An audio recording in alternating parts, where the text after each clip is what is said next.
Le Petit Prince, Antoine de Saint-Exupéry, chapitre 5. Chaque jour, j'apprenais quelque chose sur la planète, sur le départ, sur le voyage. Ça venait tout doucement, au hasard des réflexions. C'est ainsi que, le 3e jour, je connus le drame des baobabs.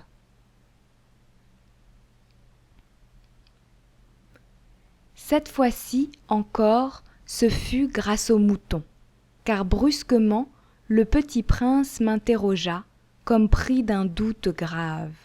C'est bien vrai, n'est-ce pas, que les moutons mangent les arbustes? Oui, c'est vrai. Ah, je suis content. Je ne compris pas pourquoi il était si important que les moutons mangeassent les arbustes. Mais le petit prince ajouta: « Par conséquent, ils mangent aussi les baobabs. » Je fis remarquer au petit prince que les baobabs ne sont pas des arbustes, mais des arbres grands comme des églises, et que, si même il emportait avec lui tout un troupeau d'éléphants, ce troupeau ne viendrait pas à bout d'un seul baobab. L'idée du troupeau d'éléphants fit rire le petit prince. Il faudrait les mettre les uns sur les autres. Mais il remarqua avec sagesse: les baobabs, avant de grandir, ça commence par être petit.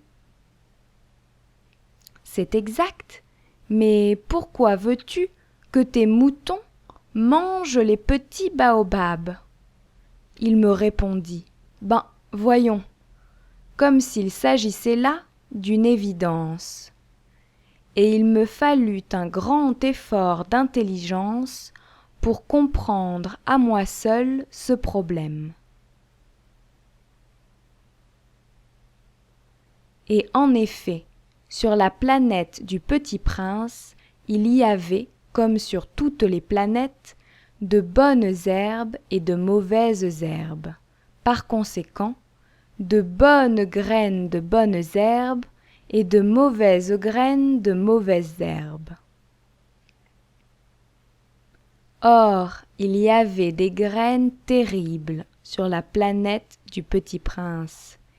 C'étaient les graines de baobab. Le sol de la planète en était infesté. Or, un baobab, si l'on s'y prend trop tard, on ne peut jamais plus s'en débarrasser.